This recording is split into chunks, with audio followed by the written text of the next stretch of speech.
I messed up the stream keys. I'm going to start over. Hello, this is Crazy House World Championships candidate match between catask, the #1 seed, and burpcow, a player who has been playing all his matches ahead of schedule.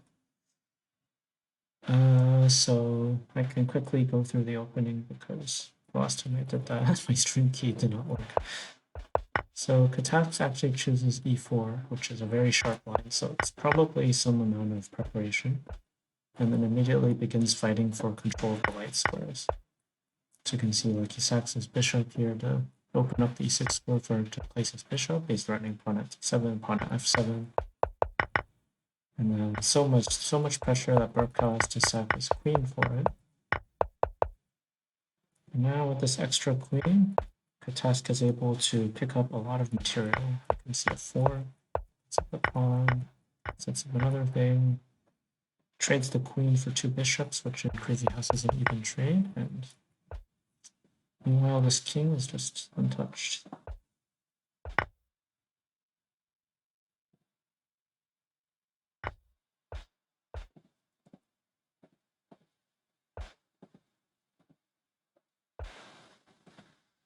Okay.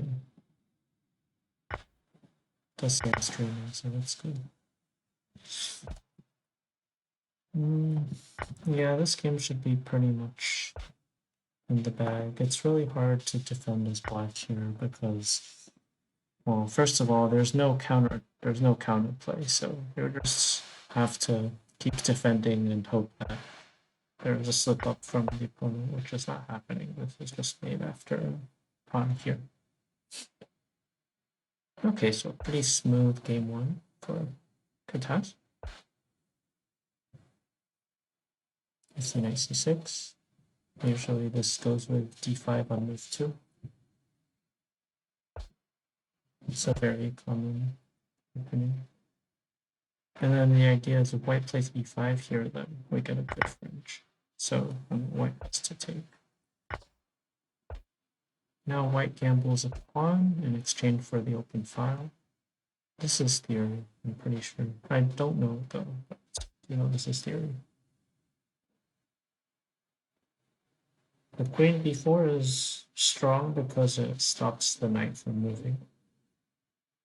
Because right now it would be really hard to defend the c7 pawn without any pieces to drop with if the knight were ever to go to one of these 2 squares. Now, instead of developing the rest of his pieces, catask tries to provoke some weaknesses on the white king side. So of course you can't take with the pawn because pawn at g2 would instantly win. Maybe taking with the knight is okay though. Seemed forced. Another idea that could be considered is pawn at d7, but it doesn't feel. Well, actually, pawn at d7, take, king takes, and then knight takes h3 maybe. And there's like a rook d1 check idea. Actually, looks really interesting. Hopefully he goes into that. And hello. Oh, sorry, is the mic not working?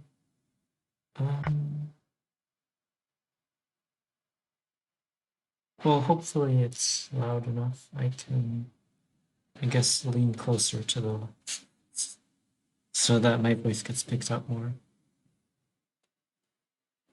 And hello, everyone.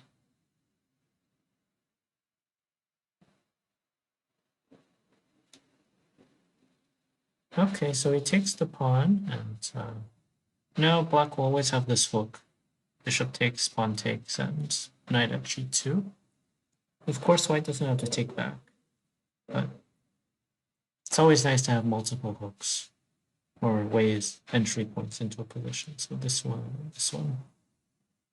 Queen takes b2 allows white to go knight d5, which then will be responded with queen e5, probably defending the c7 pawn. Oh, d2, that's a strong move. So if I take this way, you take the rook, but also if I take with the bishop, now queen e5 comes with check. So in order to defend the knight, you'd have to bring it back. But then black gets the bishop and is just totally doing fine. or you could move the bishop up. So d2 is sort of like a trade of a pawn for tempo. It's a valuable tempo because now this knight will actually get challenged. Also, d2 would have blocked the connection to the queen, so after queen e5, white would have to do something to defend this knight anyways. Okay, knight at h4 is a good move. White says, you want to take my knight? I'll just put another one there. Oh, lots of feedback. I guess I can unplug the laptop trigger. Okay. In general, positions that arise from a Scandinavian type opening where you play d5 and queen takes d5 will be pretty favorable for white, or at least that's what the engine says. But in practice, could be a bit more difficult to convert. Okay, so now you see, yeah, he took advantage of that to grab the knight. Check the square for the knight. So this is sort of catask's way into the position. Now this diagonal looks appealing. Also, there's this cool fork idea. The other thing we'll notice, which I haven't talked about, is look at the time usage. Burpcow is down to 10 seconds, and catask still has 2 minutes on the clock. So even if burpcow survives this onslaught, still gonna have a hard time winning. Yeah, but now it's hard to see this rook in time trouble. So now the strategy for white's going to try to sort of stack pieces around the king. And we can see once again, catask king is really safe, so there's not really an easy way into the position. This knight on d5 was the main source, I guess. a7 is an interesting try, because after it takes, you can go pawn at d7. However, black might even be able to get away with king d8.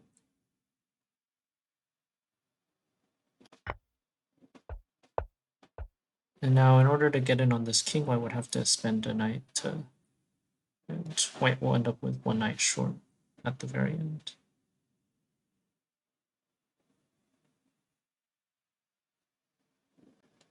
Okay. Yeah. Thanks for the advice. I'm like 3-hand with Soleil. e6 will free up the e7 square for the king, and there's no way white can ever check black here. It's just very safe here, unless white had like a rook or something. And thinking about king squares, you can also think about like whether these squares are covered or not. And if they are, then, well, king is safe. But in order to get the king safe, catask gave burpcow a bit of respite, free tempies to use for defense.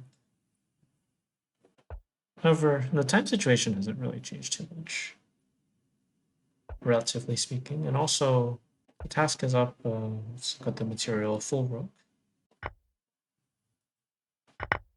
So this one seems pretty much over. Now d7 is safe once again because there's no knight checks. And because there's just no knights in general.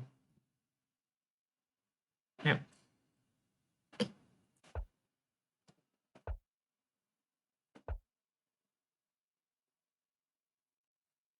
I think in general in Crazy House, people spend time thinking, but if you know the opening, then you don't need to think. And Task knows openings.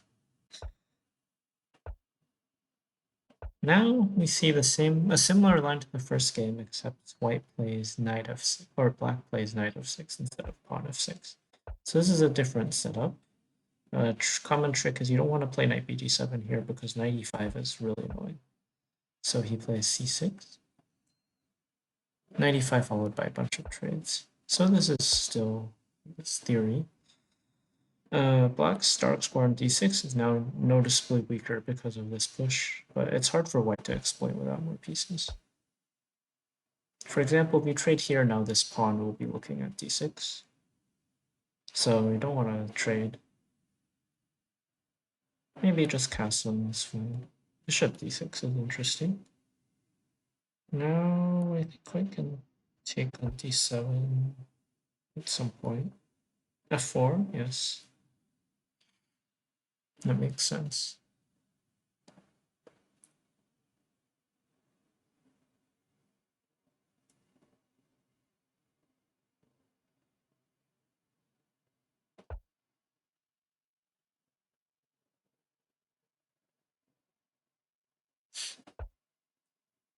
Now that we're in a more peaceful stage of the game where both sides are building, I'll just call your attention to the rating disparity between these two players. I would say burpcow is at least 100 points underrated. He's pretty strong. But recently, he has had a few tough matches that have not gone his way. Whereas, well, I cannot say catask is overrated. I think he's pretty accurately rated. So seeing this pressure on the king side with f4 made burpcow pretty scared, so he decides to castle queenside instead. Just to, because he has, I guess, a few more pieces here. This pawn on c6 covers annoying things on b5, although a6 is still pretty weak. When goes knight h5, the threat is to take on e5 and drop the knight on g3, forking the king and queen. So task goes queen e1 just to cover these squares. f6, knight takes d7, h4.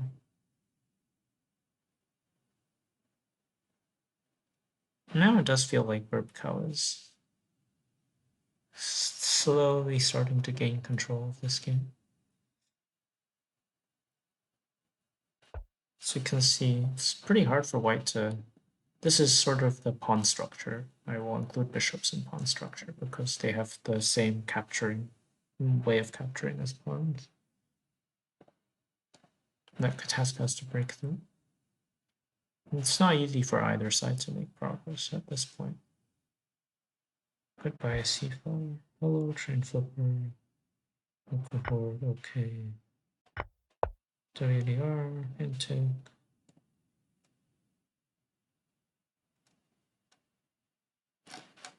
See, I thought catask was overrated, but then I played him and I lost rating, so now I'm worried.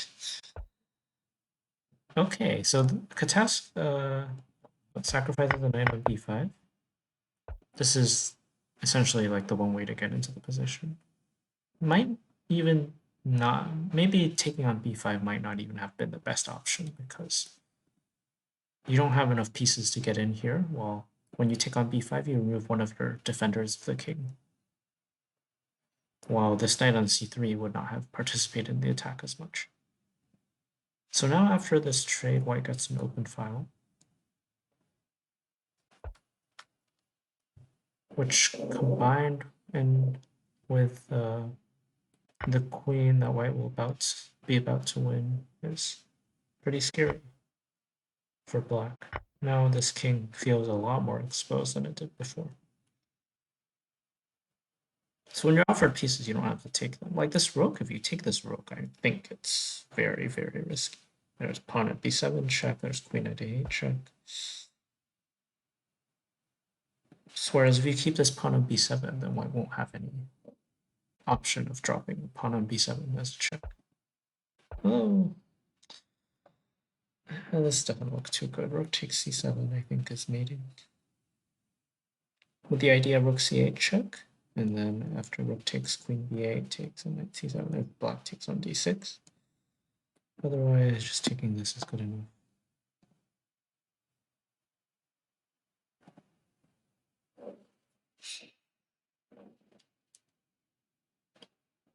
And let's look at the time situation once again. burpcow is definitely not making catask think too hard these first few games. We'll see if that trend continues for the future.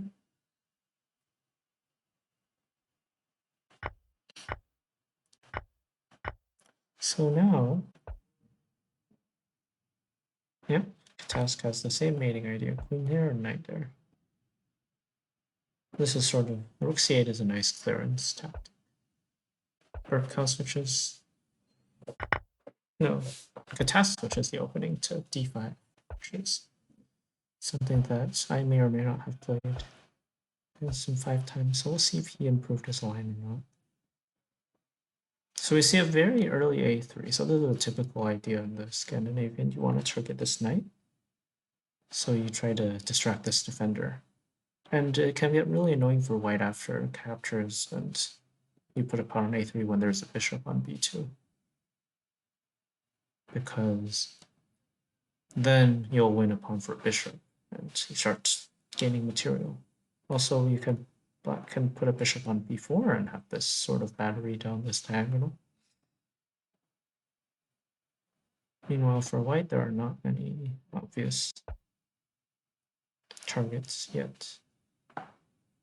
Although usually what happens is white will castle kingside at some point and try to target the c7 pawn, for example. White could have gone bishop d2 and rook b1 the previous move.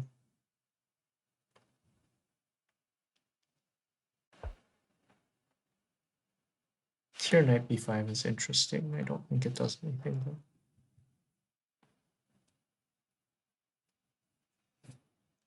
But perhaps there's a plan of a3 at b4.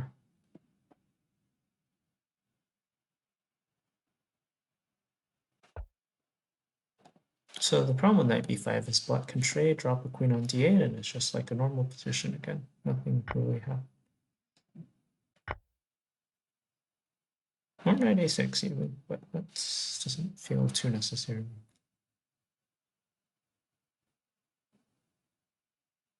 This pawn will have to be defended somehow.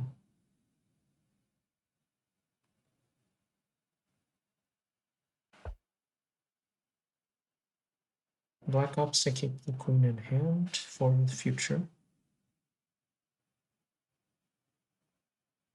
Now white, with the advantage in development, or lead in development, sorry, can try to look for opportunities to gain more space or to increase king safety or other things. So queen a4 is an interesting trying to open this diagonal or take advantage of this diagonal. Ultimately, it doesn't do anything.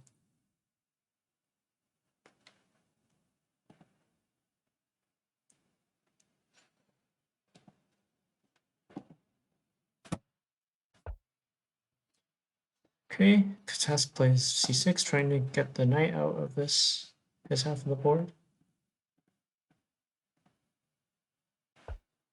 Additionally, b5 is coming. No, b5 is not coming. Actually, no, what can black do? All the pieces are used. So, and white still has 2 pawns left for square control. So this is a good time to stop and think. Will catask go under 1 minute 30 seconds for the first time this match? It's more than half his time. And that's an interesting question. Okay, knight b4 activating the knight. Makes sense because the knight was not doing anything on a6.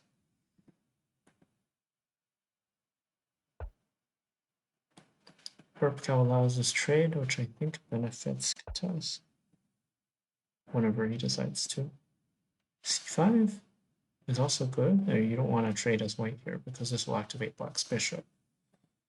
So one option is to go bishop b5, which runs into c6. Another option is to go knight b5, which will also run into c6. The threat of knight b5 is this queen is pinned, so I can take c7 for free. But okay, catask goes king d8 instead of c6. Perhaps afraid of queen takes b4, knight at c7. So burpcow takes the advantage to sort of do a trade.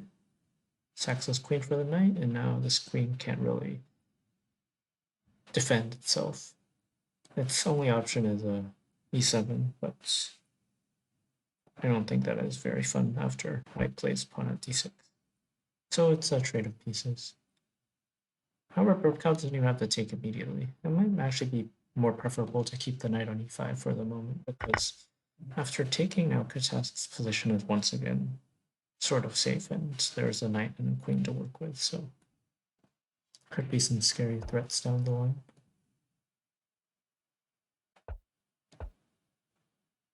Ooh, strong. So burpcow finds a fork idea, which will win him the knight.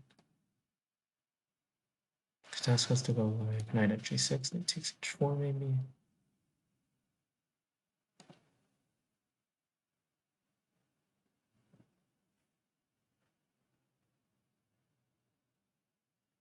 This is definitely very annoying to face. Another option is to go... No, that doesn't work. Okay, so knight takes g2, similar idea. Both players down to below a minute.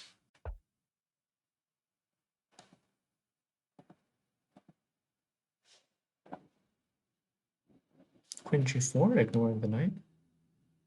For the moment, saying, if I want to take the knight, I want to keep my king on g1. Queen f4, attacking queen and knight at h4. Oh, he's getting in. Queen takes d2 will now threaten knight at f3 and pawn at g2, which is a bit scary.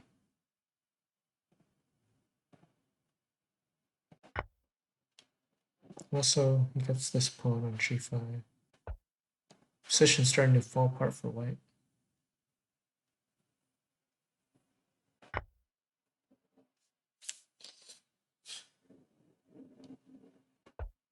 The problem is actually not this mate threat. The problem is that white just is running out of pieces, splundering them away with chess moves. That is the scary part. Now pawn at g4 might be really strong, because after take, white can't do much with the queen. Oh, queen g4 is suggested by someone in the chat. It's also very strong. This is the same idea, I think.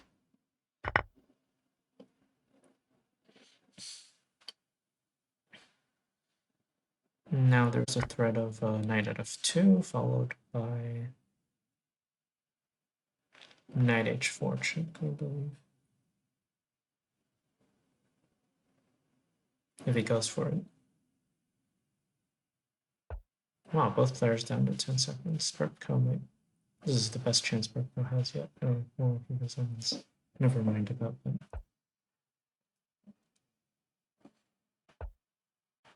Okay, the score is now 4-0 in favor of Katas. We see the same opening from game 3. Well, we'll Burpcow switch it up again. Burpcow now moves the knight to c6. So the first game the pawn was here, the second game the knight went here, and the pawn was here. And now the third game both knights are on f6 and c6. Plays his... This is a line that Burpcow seems to like to play. Goes a6 to cover the bishop b5 pin. And then just develops the other pieces normally. So Katas goes knight f5. Then reroutes this knight over to where it will be used on the queen side. It's not really doing too much here when there's pawns on e6 and a6. Burpcow trades pieces, tries to win this pawn on e5.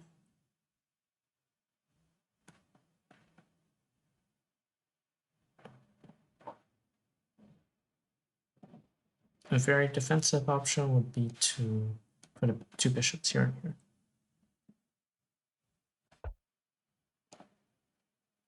Well, it makes a lot of sense for Burpcow to go like knight at c4, for example. Or knight at g6 or knight at h5, just trying to target this pawn and also these bishops.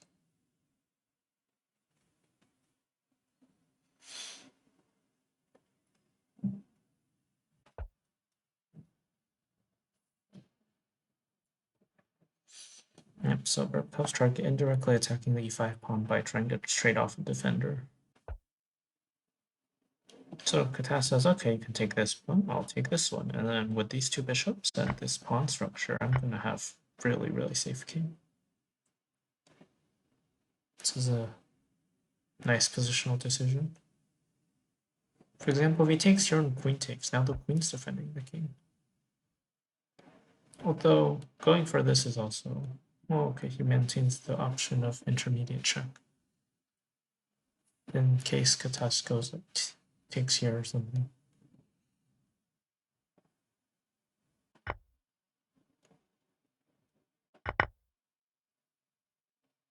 However, yes, this just loses a pawn. So it's a trade of a pawn for an open file. Now there's two ways of defending the g7 pawn. One is to drop something on g6 and one is to drop something on f8. I think dropping on g6 would be better because it avoids this very annoying continuation that white now has. However, the king can run to c8 where it will be pretty safe.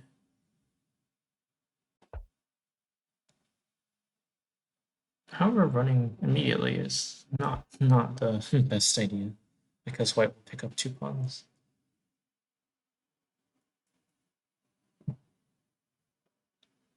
So this is similar to the previous game because burpcow sort of blundered away a few pieces, and catask is pretty relentless in eating material while staying safe.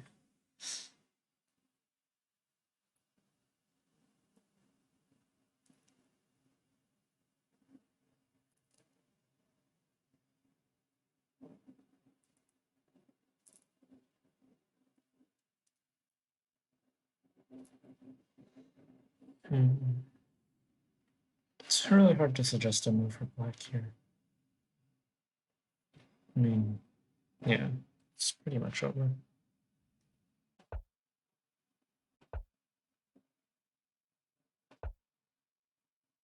Okay, well, catask plays yet another opening, knight f6 this time. This is a very common crazy house opening.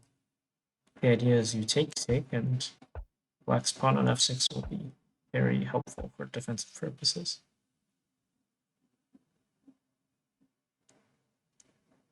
But if white doesn't take, black's knight goes to e4, and that's a way to solve the problem of how do I develop my knight in French structures.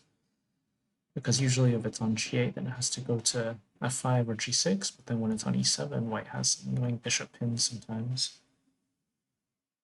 Now we have a bishop e4 line. Burpcow decides, okay, I'm going to sack this knight. I don't really care too much. I think this pawn is more important, which is fair.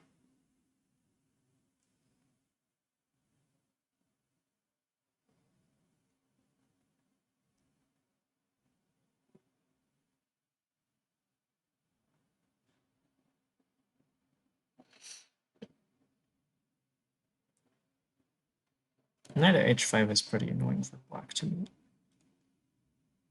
So the question is, can they take on f3? Because if black can't take on f3, then if black spends a knight for g5 or f5, then white gets to play knight g5 to target this pawn. Or same thing with g8.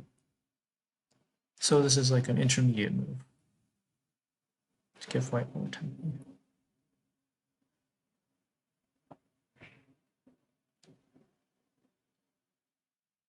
So I'm expecting knight g5.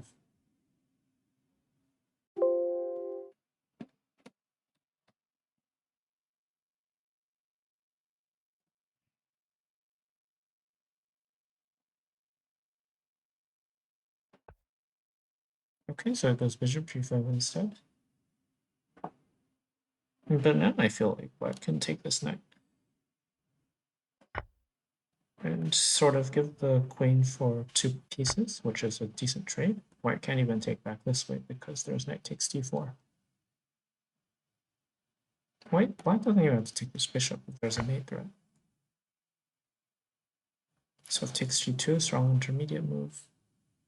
A lot of times when you do something like this, you want to make sure that e7 is defended well. For example, if this bishop were not on d7 and there was this pin, then white would have queen e7 mate. This bishop is also not here.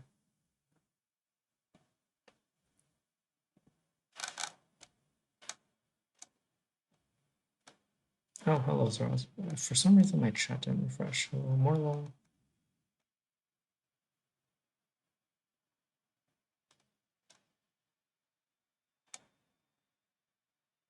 Hello, Crazy Phenomenon. Yeah, my bad. When I hover over the chat just to see if it's like working or not, then it doesn't actually update. So I should actually click on it from now and then. My prediction for this match is 10-0. If anyone was wondering, just based on form. Which would actually be a precedent because we haven't had any 10-0s yet. In the previous Crazy House World Championship Candidates series last year, Jasuki was able to 10-0 a lot of shut out a lot of opponents. I think like 4 to 5 out of 12 or 11, which I think is very impressive.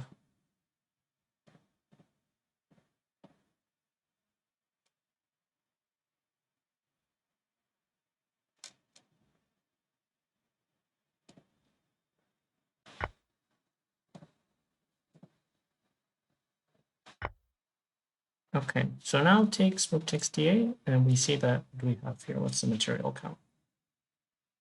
White has 2 pieces, and black has. So that means black has 2 pieces for a queen. So it's the material is even. So next we'll consider the king safety. Okay, queen g4 is threatens knight f6 check, which is a common idea when you have trying to win a rook on g8, especially when the queen's on d8. So catask blocks. But whose king is safer? What do you think? It's the king that's on g2, that's with the weak light squares, or the king that's on e8, with, surrounded by pieces. It's usually going to be the king on e8 in most cases. So right now, it's really hard to face this threat of bishop e4 check.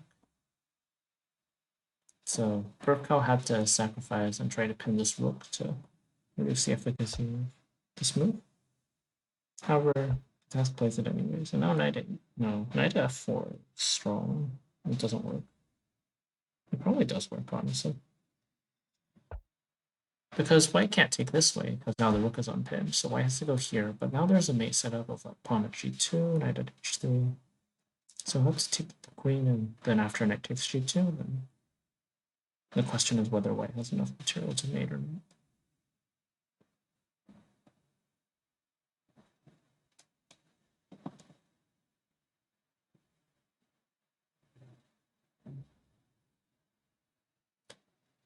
So now there's a few options. Actually, there are not a few options. There's only one option. I feel like pawn at g2 is pretty much forced here. Okay, there's bishop takes f3 and then... Okay, so there is a safer option. Katas doesn't want to risk getting his king even slightly unsafe, because the position is so good that it can shed some material. So now the rook's defended, so black is pretty much, not pretty much, but somewhat risk-free. Now knight at h4, ideas like that are going to be decently strong. However, it feels like white now has maybe an entry point after take bishop h6. Not enough diags though. So it's actually not too scary. I think knight at h4 still works. Okay, goes pawn at h3 instead, same idea. Except this time there's no mate. Ah, queen takes h6. This is all calculated. Now takes and rook at g1 to mate. Strong.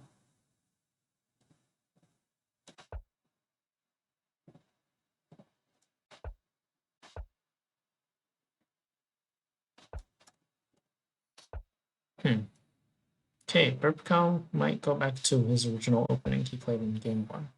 Except this time without the inclusion of knight c3, knight c6. So now he's able to set up this structure. It's very solid. Decently popular line that some people like to play. So pros and cons. This pawns will control everything. So if black is able to get this set up very well, then it's going to be hard for white to get. However, this pawn, the e6 square, or the light squares in general, can be pretty weak. For example, white's now threatening to capture and then capture. So that's usually what white ends up targeting. Knight at knight could be on f4 in this case. You see once again this threat of taking d5 is renewed.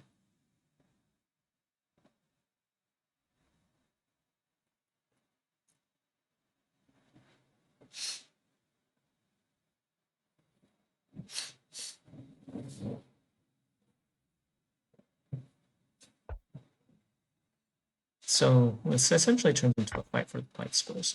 I mean, the dark squares are pretty much covered. Yep, knight at f4. That's a perfect spot for the knight. This has to be met by bishop at f7. But already, since black's needing to spend all the pieces on defense, it's already very hard.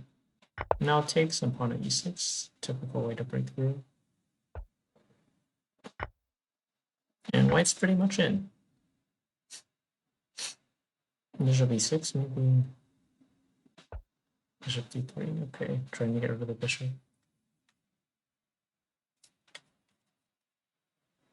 Even this is still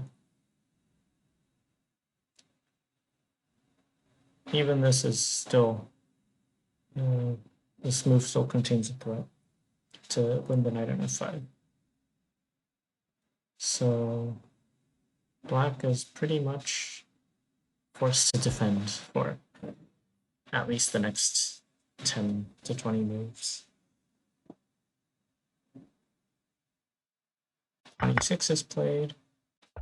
So now the idea of all this is to try to get this played. So now white will have an extra pawn in hand to work with for all these attacks, because this d4 pawn was not doing too much.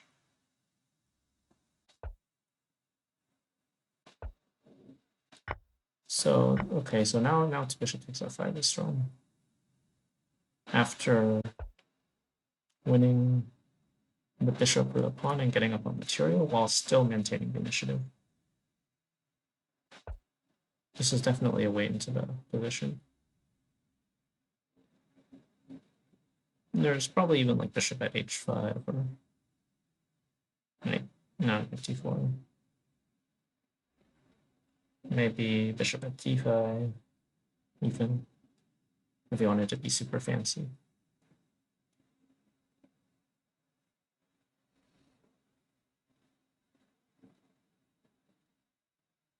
This bishop at h3 is also a great defender for the king, which is why you might not want to trade it immediately.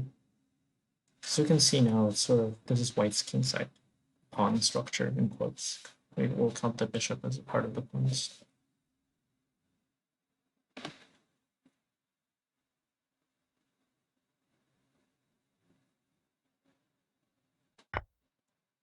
Okay, so he goes in, which is the logical decision. And he saves his knight too. This e6 square is not defensible anymore. So black will have to concede this. This bishop is not super important because it's not next to the king, and white has enough pieces to do things with.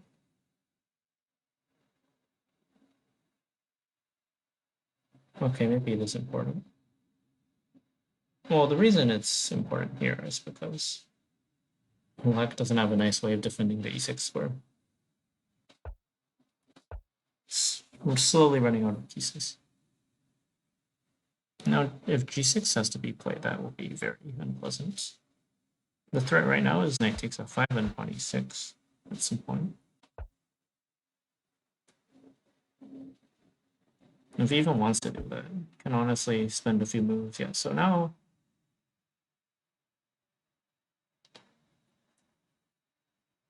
what happens is black spent all the pieces on defense. So there's no pieces left for offense. So king h1, white can spend a few moves just improving the position of the king, slightly improving positions of pieces, not really having to worry about anything immediate. Black is definitely still holding here, but at the same time, catask is just slowly setting up to make sure that there's no counterplay. Just removing counterplay first. So white can always go in anytime. What happened here? Sacks the knight back with pawn. So now pawn at, no. Queen at g7 is the threat. So maybe queen at f8 or something. Oh, that does not cover queen at g7. Queen at f8 might be the only defense, but should be something here after. Okay, so he takes, and then maybe he'll take them. Well, let's see. Let's do some calculating. All right, there, pawn at g7 and at h5. I was thinking he would take with the rook, though. Once again, queen at g7.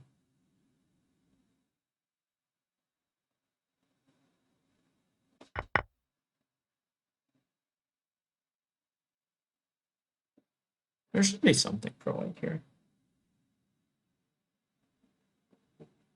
Even if there's nothing, so white's right now up a rook for a pawn.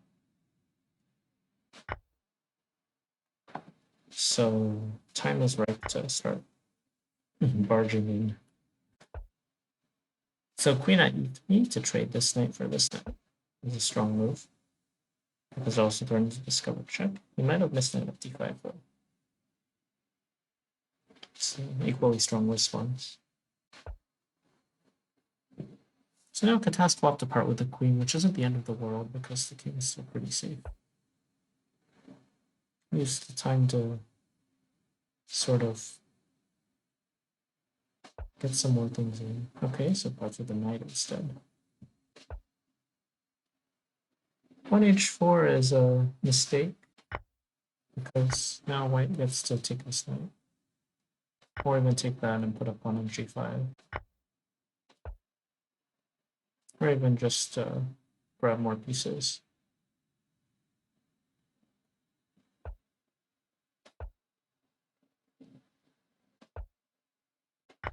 He's finally figured out how to break into the position.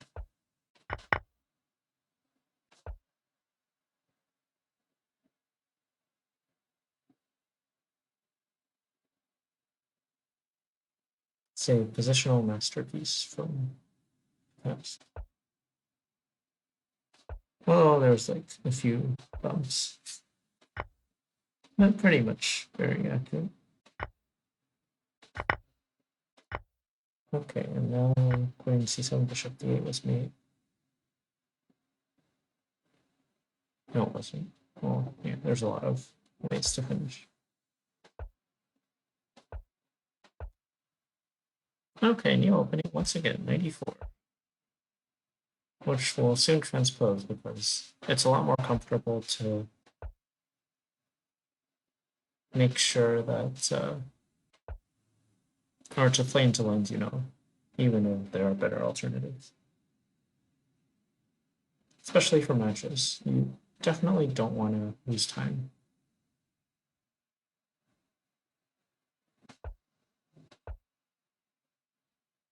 In the opening, so that you'll have it for crucial stages of the game.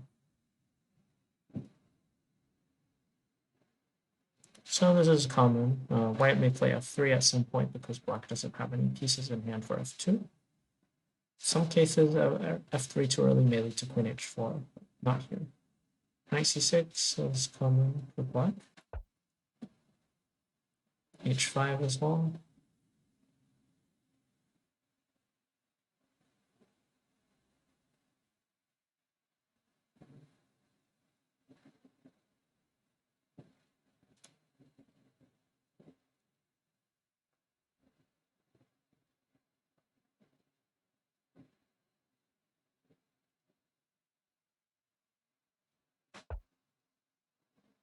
Perhaps h5 is new to burpcow, so he spends a bit more time thinking. Or catask is trying to get out of play a less common sideline in this opening.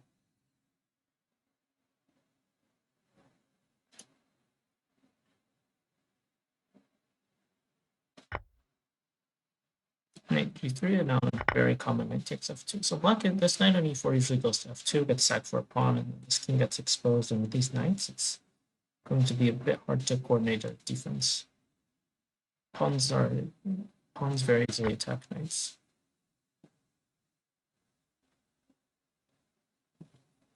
So now black will try to make sure all the pieces get their presence felt. And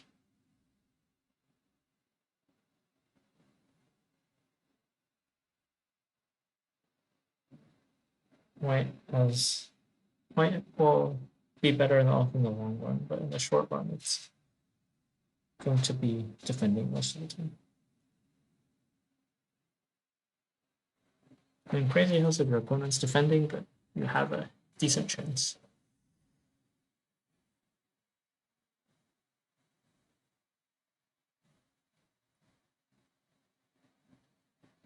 So now white has to cover this threat, this threat, this threat.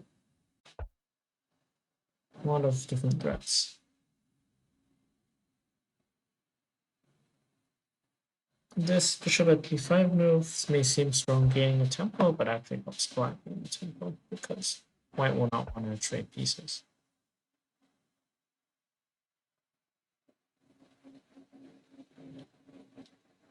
So now catask is essentially trying to break into this diagonal. We play c5 and then opens it, which opens d4, breaking some material. Catask can even take on c3 and use a knight for g4 if we wanted to, but it chooses the bishop for more diagonal pieces.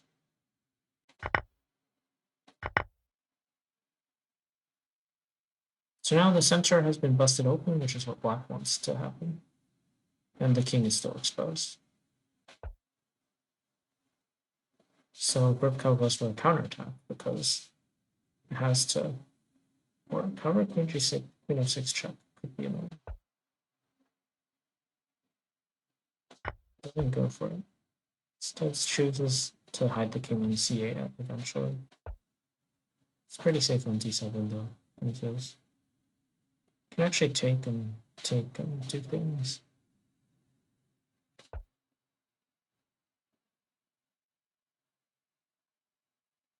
King c8 as well is strong, threatening takes and takes.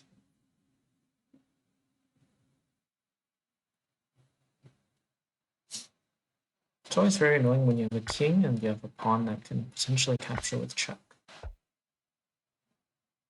So on to face. Okay, so now both kings are, let's say, semi-exposed. Black is up a piece and white is up one pawn. So a piece for a pawn is the material compensation. No, not compensation. Material balance. Current material balance. After b5, catask goes knight d4. White has no knights, so black's king will be pretty safe on any of these dark squares. c7 is probably the safest. b8 seems a bit like it will trap this rook. So what white wants here is a knight, which is hard to get. Perhaps queen a4 could be an idea, also freeing up the king to run. It gets mated though.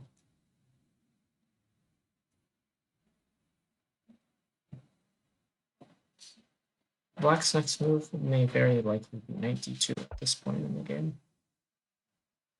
Which is why white covers it with bishop at e1.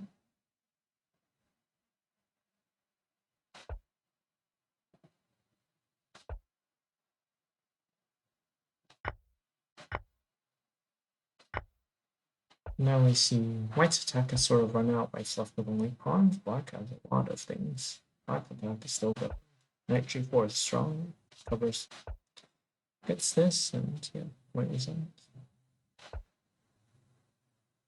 Okay, the score is now 8-0 in favor of the task. Only win the last two and complete the sweep. Stay tuned to find out. What opening will burpcow choose this time? He's played knight c6, so he sort of trapped himself into the same setup as in games 5 and 3. Or 7. 5 and 7. Okay, Okay, so we'll go a6 here. So this will be this very similar to previous game.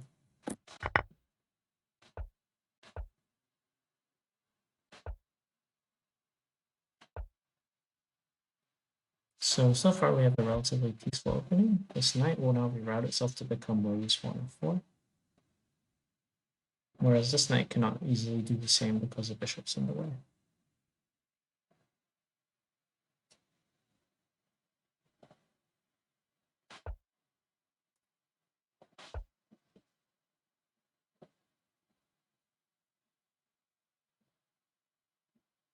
Knight g3. This is the other square for the knight that I could have gone to from e2. Now burpcow will try to place some more pieces on the king side to gain some presence as well. Knight h5 is going to be annoying to face because after the bishop, if the bishop moves back or forward, white could sack on g7. So he opts to try to fortify the bishop position a bit. And then catask plays a very thematic bishop at h3 now that there's no knight at g5 anymore. This is just for king safety. So both players are focused on king safety. To find the current candidate standings, you can actually type exclamation mark CWC and hopefully it works. Let me try it right now.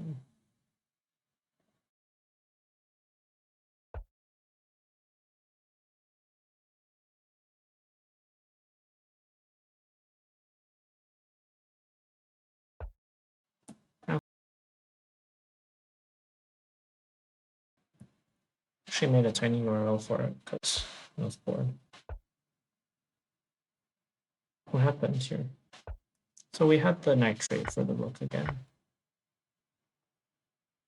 which is something catask likes to do because in these sort of positions, the rook isn't actually that useful. It's more useful to have a minor piece. So now he has an extra piece over here, whereas this rook on e1, these rooks aren't doing too much. Now catask has more material, so it goes in. Look at these dark square weaknesses. burpcow wisely does not take the knight. Although maybe it's fine in this case. Who knows? No, it's not. That's the other knight goes to h1. Bishop at h8. Now catask might even drop a pawn on g7 to trade stuff off. No, he goes with f5 instead, trying to bring the other knight into the game. Also, just once again, look at this king. All the things defending it. It's always really nice to play Crazy House when you never have to worry about your king being unsafe. Oh, and now the queen is lost. Well, not even the queen. Well, the queen could be lost, but it's even stronger to just keep the threat on the queen while you use it to try to get more out of the position.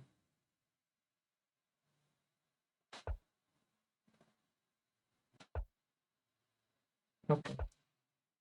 And we are in the final game. Catask goes back to the two knights. Go. No, he does the same setup.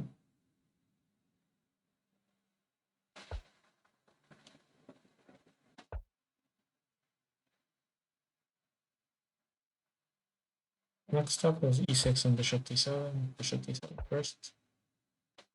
Knight e6. And then bishop b4. So what happened in game 6 was burpcow took and went knight at h5. Which I thought was totally fine. It doesn't go for this.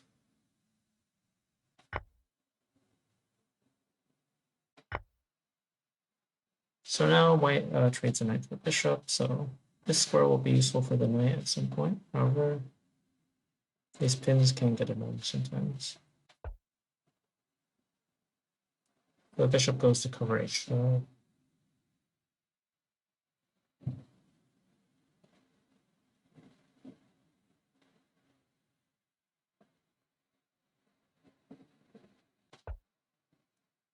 I wouldn't say it's looking too good for the 9-1 predictors.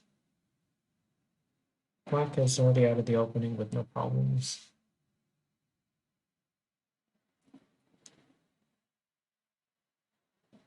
Although usually in the French, I think white is the one that gets to slowly build up space, while black has to come up with creative ways to poke into the position.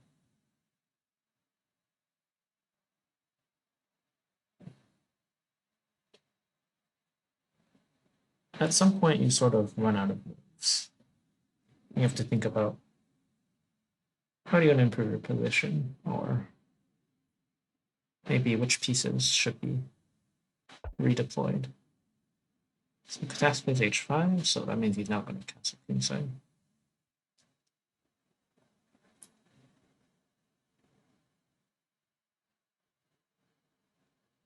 Burpcow can slowly build the position up by bringing the rook out, going king h1, h3, bringing the rooks out, h1, h5.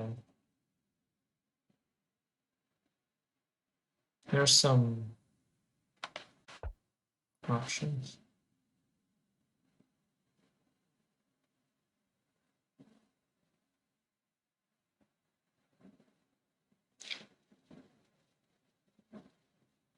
Okay, a3 final. So now does black want to trade?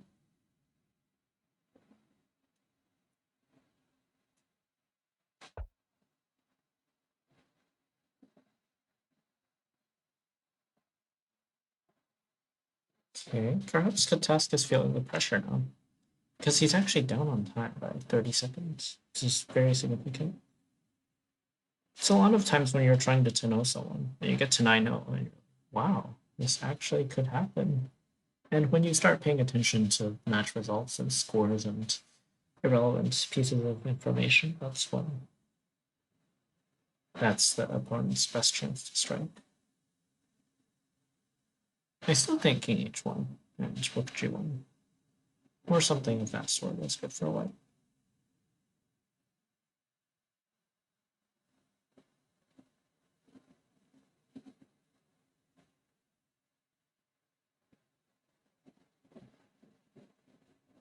Well, burpcow is tanking a bit too. Does knight takes d5 not work after bishop d7? I can go back and look at that after the game. Just saw that in the chat.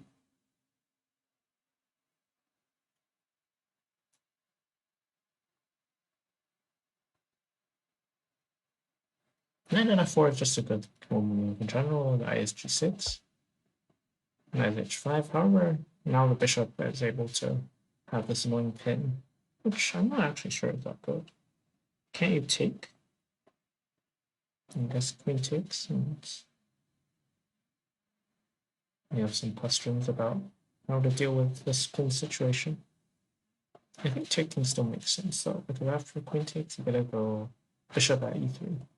However, if you do capture and instead of taking black takes on e2 first, then king will take on f7. Yeah, I think that's the way to go. The one thing to look out for is after bishop at e3, if they take on e2, you can't go knight takes because there's a fork right here.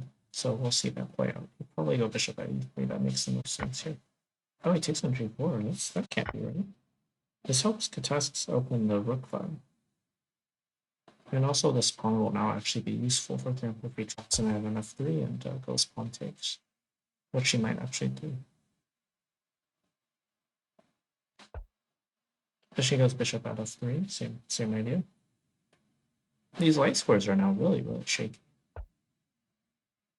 This was really like if the pawn was kept on h5, Katas would have a much harder time getting into this position.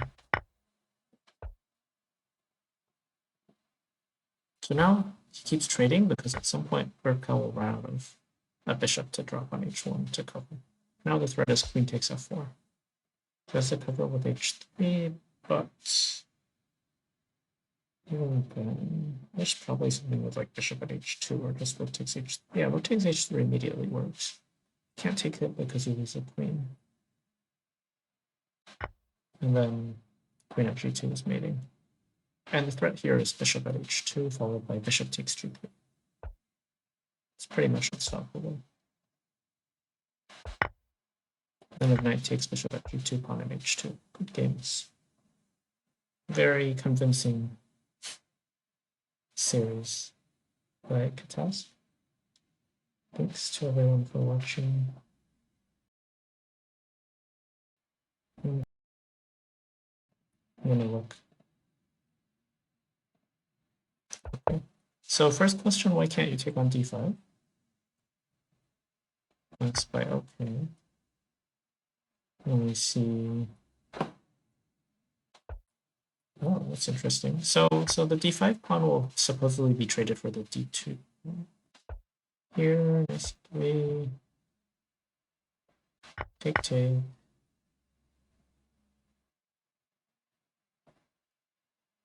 Knight takes e5. Okay, so it's a long sequence, but black is able to get the pawn back, and then it turns into a more favorable opening structure.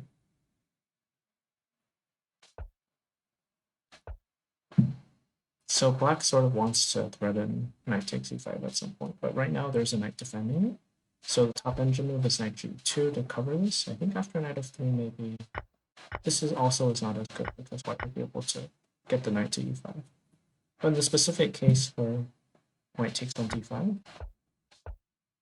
and just goes pawn grabbing, no matter which square the knight moves to, black will be able to take on d5, or even on d4 actually. Yeah, both of these options work. Because if queen takes there and the bishop takes here, then this queen will cover the knight. So it's like a pawn for pawn trade, but all of a sudden, because white spent some extra tempi just moving the knight around, black's now ahead in development. Second question. Oops, sorry. Was about which move?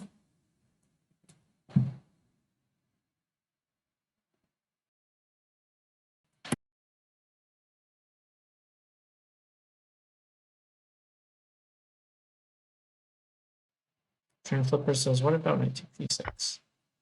Good eye. Yeah, this would have been good. I think in the French structure, it's very normal for white to sacrifice a queen for attack. Because these dark squares are just so juicy. And even with the queen, it's really hard to get into this king, especially when you have a structure with like pawns here, so most of your pieces are cut off from the attack. And you don't have a lot to work with. So yeah, good find. I was thinking he would have gone here, and like bishop at e3. That would make sense to me. I'm suggesting though, knight takes. No, it's not. Is it? No, it's not. Really? I was thinking here. Oh, but black is like bishop c4. It's okay.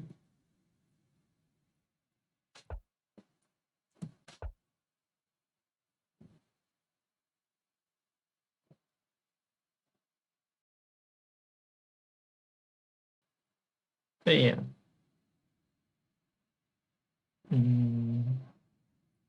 No, if we go through the game, we can actually see accuracy. But he's finding a lot of strong moves. So he knows the ideas well. I mean, yeah, by this point it's already over. This king is just so safe. A lot of times you'll see in catask games. It's very, very. It's a good way to learn about king safety and how to avoid counterplay.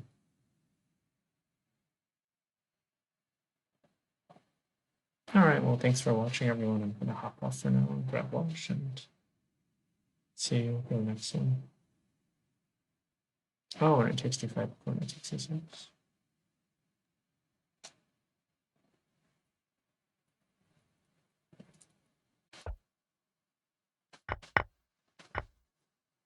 Ah, like here. Well, yeah, you get the rook, but I mean, this knight's out of play. Yeah, seems white doesn't have enough because this knight is being a hero. And black has an escape square, so...